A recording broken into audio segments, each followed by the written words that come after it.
सोचिए, हमारे चारों ओर एक पूरी दुनिया है जिसे हम देख नहीं सकते। ये दुनिया हमारे खाने में है, हमारे शरीर में है, यहाँ तक कि जिस हवा में हम सांस लेते हैं उसमें भी है। ये हैं सूक्ष्म जीव। तो सवाल ये उठता है, ये हमारे दोस्त हैं या दुश्मन? चलिए पता लगाते हैं। अच्छा, कभी ऐसा हुआ है कि कोई ब्रेड का टुकड़ा रखा रह गया हो और कुछ दिन बाद उस पर अजीब से भूरे सफ़ेद धब्बे आ गए हों? असल भी वो सिर्फ बासी ब्रेड नहीं है, वो एक सबूत है, एक बहुत बड़ी अनदेखी दुनिया का सबूत जो हर पल हमारे आसपास काम कर रही है। इन्हें हम कहते हैं सूक्ष्म जीव या माइक्रोब्स। मतलब ये इतने छोटे हैं कि अपनी आंखों से तो दिखते ही नहीं। इन्हें देखने के लिए माइक्रोस्कोप लगाना पड़ता है। पर ये हमारी धरती के हर कोने में मौजूद हैं, मिट्टी से लेकर गहरे समंदर तक। तो चलिए जरा जूम इन करते हैं और देखते हैं कि ये आखिर हैं क्या। तो आज हम इस पूरी कहानी को कैसे समझेंगे? सबसे पहले हम देखेंगे हमारे चारों ओर की इस अनदेखी दुनिया को। फिर हम बात करेंगे हमारे माइक्रोस्कोपिक साथियों की और फिर हमारे अदृश्य दुश्मनों की। हम ये भी समझेंगे कि हम इनके साथ संतुलन कैसे बनाते हैं और आखिर में हम उस बड़े सवाल का जवाब ढूंढेंगे कि ये मित्र हैं, शत्रु हैं या फिर कुछ और। चलिए शुरू करते हैं। तो इस विशाल अनदेखी दुनिया में आखिर रहता कौन कौन है? देखिए, ये कोई एक तरह के नहीं होते, बल्कि कई अलग अलग ग्रुप्स हैं इनके, जिन्हें हम कुछ मुख्य श्रेणियों में बांट सकते हैं। तो मोटे तौर पर हमारे पास हैं बैक्टीरिया, जिन्हें हम जीवाणु भी कहते हैं, फंगी यानी कवक, प्रोटोजोआ और कुछ तरह के शैवाल जिन्हें एल्गी कहते हैं। हर एक का अपना एक अलग रोल है। और हाँ, एक और ख़ास केस है जो इन सबसे थोड़ा अलग है, वायरस यानी विषाणु। इन पर भी बात करेंगे। जरा इन तस्वीरों को देखिए। बाईं तरफ हैं ये रॉड शेप वाले बैक्टीरिया। इनमें से कुछ हमारे लिए बहुत फायदेमंद होते हैं। और दाईं ओर ये है अमीबा, जो एक तरह का प्रोटोजोआ है। देखते ही पता चल रहा है कि ये कितने अलग हैं। और अब देखिए शैवाल को। एक तरफ स्पाइरोगायरा का ये खूबसूरत स्पाइरल स्ट्रक्चर और दूसरी तरफ है क्लैमाइडोमोनास। वाकई माइक्रोस्कोप के नीचे भी प्रकृति की क्रिएटिविटी कमाल की है। और अब आते हैं वायरस पर। ये इस सूक्ष्म दुनिया के डाकू हैं। ये अपने आप में जिंदा नहीं रह सकते, इन्हें एक होस्ट चाहिए होता है, चाहे वो कोई बैक्टीरिया हो, पौधा हो या फिर कोई जानवर। ये उस पर कब्जा करके उसे अपनी फोटोकॉपी बनाने वाली फैक्ट्री बना देते हैं। सर्दी, जुकाम, फ्लू, ये सब तो हम जानते ही हैं, इन्हीं की वजह से होते हैं। ठीक है, तो अब तक हमने इस दुनिया के कुछ मेन प्लेयर्स को देख लिया है, लेकिन जैसा मैंने कहा था, कहानी के दो पहलू हैं। तो चलिए अब जरा दुश्मन वाले एंगल से हटकर दोस्त वाले एंगल पर आते हैं और देखते हैं कि कैसे यही छोटे जीव हमारे सबसे अच्छे सहयोगी भी हो सकते हैं। ये छोटे छोटे जीव हमारे लिए बिना थके काम करते हैं। यही हैं जो दूध को दही में बदल देते हैं, हमारी ब्रेड को फुलाकर सॉफ्ट बनाते हैं। इनसे ही हमें एंटीबायोटिक्स जैसी जीवन बचाने वाली दवाएं मिलती हैं। ये पर्यावरण को साफ करते हैं और तो और मिट्टी को उपजाऊ भी बनाते हैं ताकि हमारी फसलें अच्छी हों।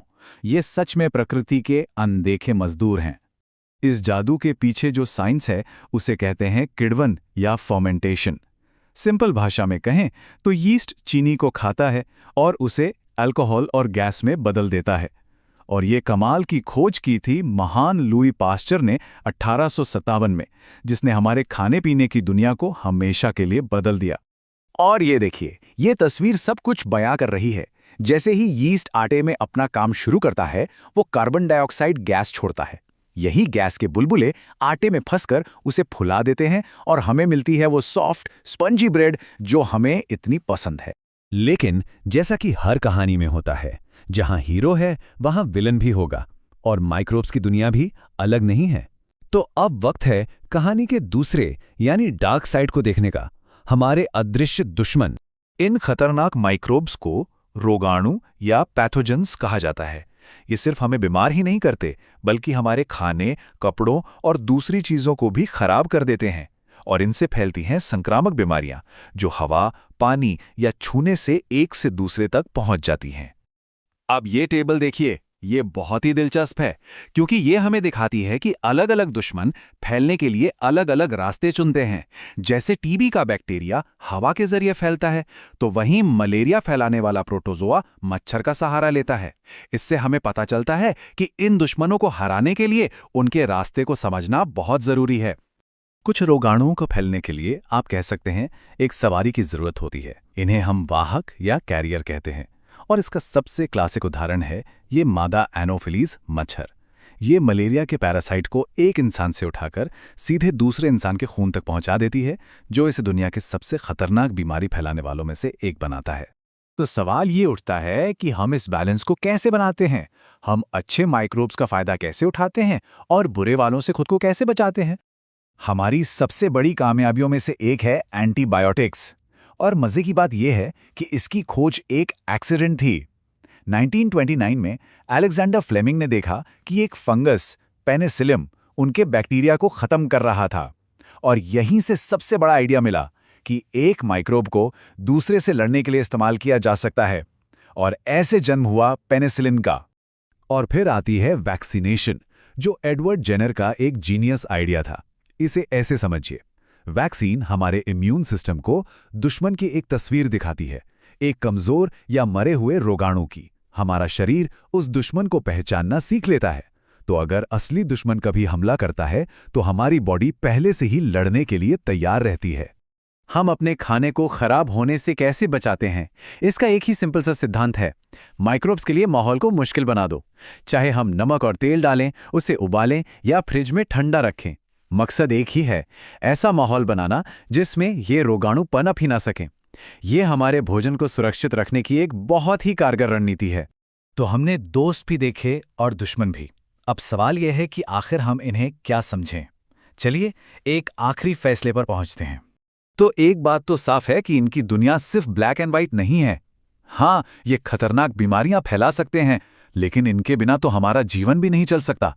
खाना बनाने से लेकर दवाइयां बनाने और इस धरती को साफ रखने तक इनके बिना सब कुछ ठप पड़ जाएगा। लेकिन शायद इनका सबसे जरूरी काम है प्रकृति की रीसाइक्लिंग टीम होना। ये मरे हुए पौधों और जानवरों को छोटे छोटे टुकड़ों में तोड़ते हैं और सारे जरूरी न्यूट्रिएंट्स वापस मिट्टी में मिला देते हैं। इनके बिना जिंदगी का ये पूरा का पूरा पहिया ही रुक जाएगा। तो हम वापस उसी सवाल पर आते हैं, दोस्त या दुश्मन? पर अब तक हम समझ चुके हैं कि शायद ये सवाल ही गलत है। असली सवाल ये होना चाहिए, क्या इनके बिना हमारा जीवन जैसा है वैसा हो सकता था? और इसका जवाब है बिल्कुल नहीं। ये अच्छे या बुरे नहीं हैं, ये तो बस इस दुनिया की बुनियाद हैं, वो नींव जिस पर जिंदगी की पूरी इमारत खड़ी है।